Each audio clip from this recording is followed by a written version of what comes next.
All right, folks, this is very concerning and shocking at the same time. Green Park right here in Oakville slashed 40% of the remaining inventory. In your process, you have to evaluate it. What will happen if it happens?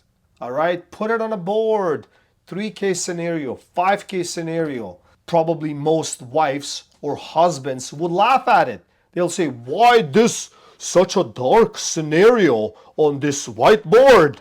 You know, like we have to, yeah, put it up. What happens if this happens? If we both lose a job, how long can we survive? 17 seconds? So what happens now? What happens to people that bought a few years ago at the full asking price? We'll dive into it right here on this channel. However, I just want to remind you, for all of you that are subscribed, that are following, you know, we have been pointing these fingers. We have been creating these headlines. Some of the people said, it's not going to happen. Real estate market right here in Canada is bulletproof and it is impossible. They will figure it out. They will figure out a way how they can make that market bounce back so everybody feels strong once again. Well, let me tell you something. It's not happening, and you know it. You see it now. And I want to congratulate all my colleagues right here on YouTube platform for doing this. We have been doing this months ago, years ago, before the major headlines. Well, thank you all for watching, and let's dive right in what happened right here. All right, so let's just imagine something right for a second here. Imagine paying top dollar for a brand new condo, only to find out it's just before you're getting keys, the same developer is selling identical units for 40% off or less. This isn't a headline from the US housing crash and yada yada yada, what we're used to. This is happening right here in Oakville, Ontario. This is Toronto GTA, the gold horseshoe of Canada. It's happening to us, right? So we have to be very careful, extremely careful how we move forward. So the bombshell, the post condos in Oakville slashed prices from $1,100 a foot to $675 a foot. That's nearly a 40% drop. So buyers who locked in years ago and suddenly underwater by hundreds of thousands of dollars are in shock, but there's nothing that they can do. This is not just about one building, it's a warning signal for the entire GTA pre-construction market. So also, I would like to add, based on this, this is only one domino, one brick falling. Let's not forget, Van Dyke. Let's not forget $1.5 billion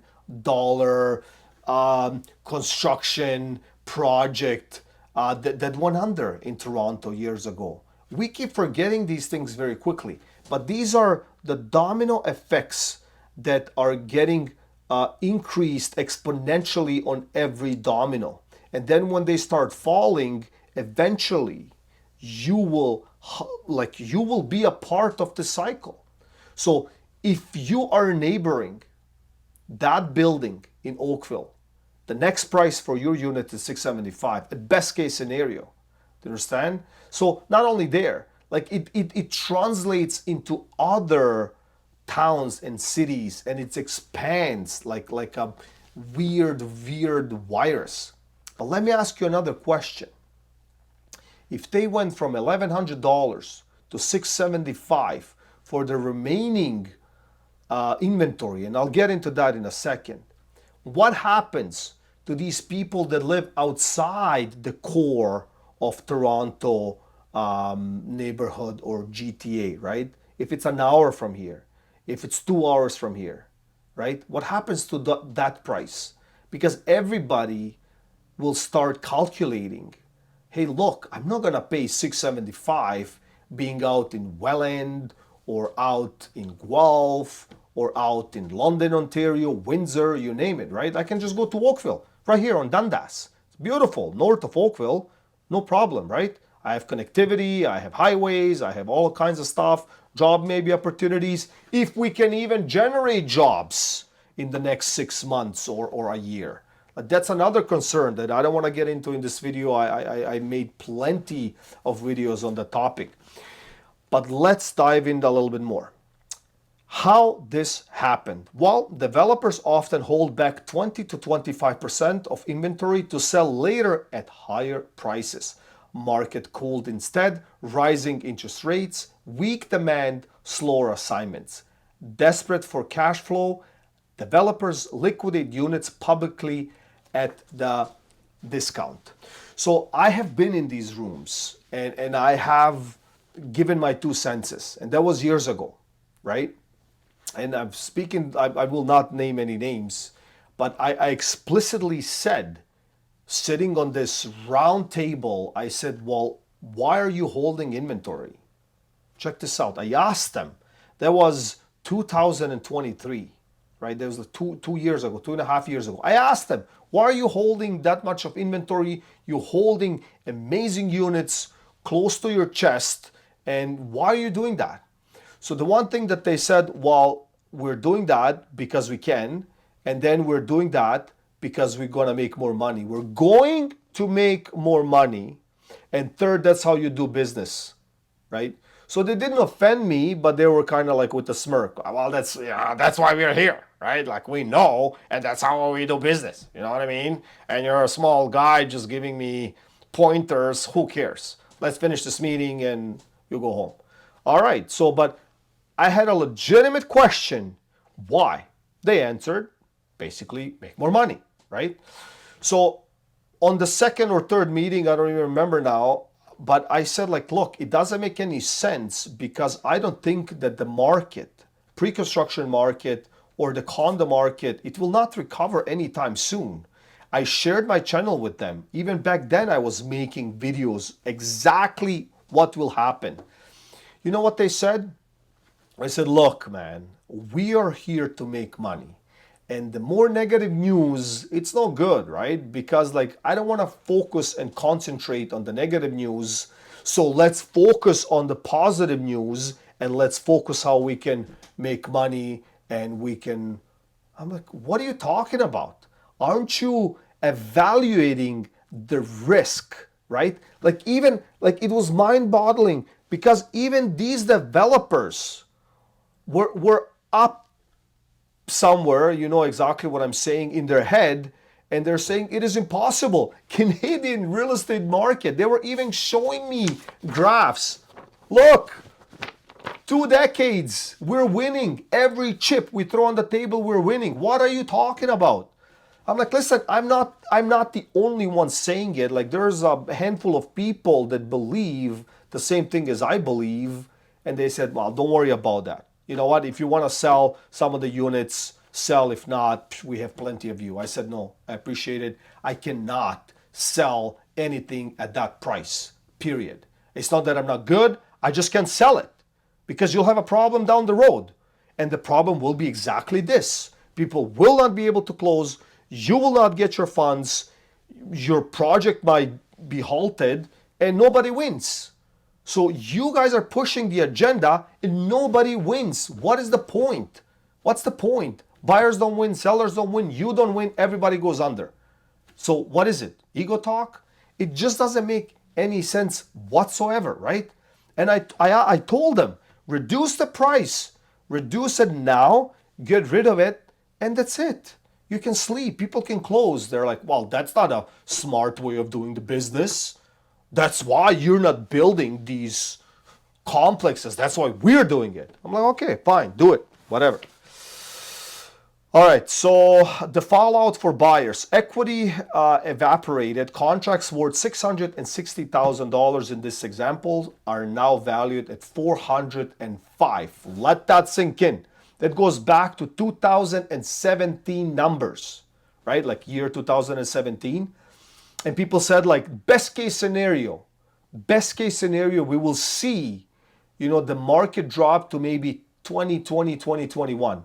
Already right here is the proof that we're back in 2017. Well, it's not going to happen overnight, right? It's not going to happen to the people that don't have to sell. I get that. But there's a large amount of people that will impact everybody else, right? Legal trap. Contracts allow developers to do so. Buyers have little recourse. That is so true. If you've ever read your contract, you know it's true. Ripple effect. Resales in Oakville and smaller projects now pressure downwards. I already mentioned that. It's very simple. It's a domino effect, right? This news travels. It will travel very fast. Whoever's in the market, you will have to balance it out. They will have to reduce it. They will have to do something in order to match their neighbor's pricing. Very simple. Creates the ripple effect, and right away we have the new median, market median. All right, bigger picture. This case exposes the fragility of pre-construction pricing models. Buyers assume scarcity, prestige, guaranteed appreciation. 2025 shows that developers will protect their own survival first. Yes, so that's that perception from the builders, from the developers, from the buyers, from the sellers, from the market, from the government, from other governments. For some reason, we expect some country across the globe to help us here. So we feel we're so entitled, right? And everybody needs to help us for whatever reason. Like, where is this coming from? Like, we're not entitled. It's very simple. It should be a free market, man. Like, look, if your product does not give enough value for the price, that's it. It is very simple. You don't sell the product. Next step, you have to reduce it. If you cannot reduce it because there's no equity or there's no gain as a developer or a builder, then you go under. Why you have to drag everybody else? And it shows when they're holding on a thread, they will do it. They will do it to protect themselves. 100%. Right? Along the way, usually the talk or the explanation is like, look, we have 7 phases, as an example. We have 7 phases in this complex. So the first phase is usually the best price. And as we are moving onwards, we will be increasing it, usually by 3.7% because we're fighting the inflation. What are you talking about? So you're projecting 7, 10, 3 phases, and you know you will increase them. And you will ensure me that I will gain or benefit. Yeah? Well, ask them a question. Okay, sir, put it on a piece of paper that you're guaranteeing the increase by 3 or 7% for the next 7 years, and I'll buy it. Guess what they're going to tell you? They're going to tell you to walk out because nobody can guarantee you. And they say it's a projection. And when you ask them, well, what about the projection of the unit going from 660,000 to 405,000? Is that a possibility? Oh no, that's not a possibility. Why is it not a possibility? Well, you see the unions and the electricians and everybody is asking for the money and this and that, and you know, like the construction is expensive and materials are expensive. I get that. But if people cannot buy, if the wheel is not turning, nothing is happening. It's very simple. You got no gas in your car, the wheel will not turn. You can push it, how long, I don't know, but you will not move. And it's a possibility. Ask your colleagues, ask your friends. Like, half of the industry is sitting on the couch watching Netflix because they have no jobs. And if they do, they're little micro here and there, fixer-uppers, few $100. There's no concrete contract guaranteed 6 months, 1 year, you name it, right? And I don't want to mix and match here. I spoke to an engineer, Ford, working on Mustangs, or Mustang, right? Some people like them, some people don't. I personally think that they did. increase the quality in that Mustang from the early 2000s, because that was just like, I don't know what they were thinking. I personally don't like the digital cluster because it kind of seems very digitally. I think Mustangs deserve the needle. Like, we have to see, right? It's just that component that, like, you know what I mean? You want to see that. But anyways, so I spoke to the gentleman and he said, "Well, I'm looking for another job." I said, "Okay, so what's the choice of poison, sir?" And he said, "Well, two things. It's either I'm going to become a mortgage broker or I'm going to become a real estate agent." I said, "Oh, fantastic. Another one. Great." So before we dive deeper into that, because you asked me what I think it's the best, why are you looking for another job? You are a senior engineer at Ford in Windsor. You're looking for an exit. He's like, "Well, it's a job, and it's an agreement. It's basically a gig work for a year, and then they extend it again or something like that, right?" So there's no solid employment anymore. Nothing is guaranteed. Zero. And we're talking Ford. That's the pinnacle, right? Of automotive. If you spoke to somebody 40 years ago, 30 years ago, if they worked for Ford in the assembly right here in Oakville, right, Ford Drive, you know that these guys are retiring happy, man. They have a job, they're pushing these crews, they're working hard, I'm not saying anything, but they will retire. They can buy a house, they can buy a car, they can go on a vacation, right? So you see what I'm saying? The landscape has changed. Well, I have to answer the question. So he said, "Well, my pick of poison is a mortgage broker." I said, "Well, how so?" He's like, "Well, because I figured even if people are not taking these, how you like the mortgages, right? Like, if they're not buying." I said, "Okay, so what's the other plan?" It's like, "Well, they have to renew it, right?" And I told him to subscribe, and I hope he did, to the channel, because I made a video exactly on that, because the renewals are governed by policy, and they don't have to renew a mortgage. They do not have to, and they can find a way, right? Even if you have not missed a single payment in the last term, but they can find a way, right?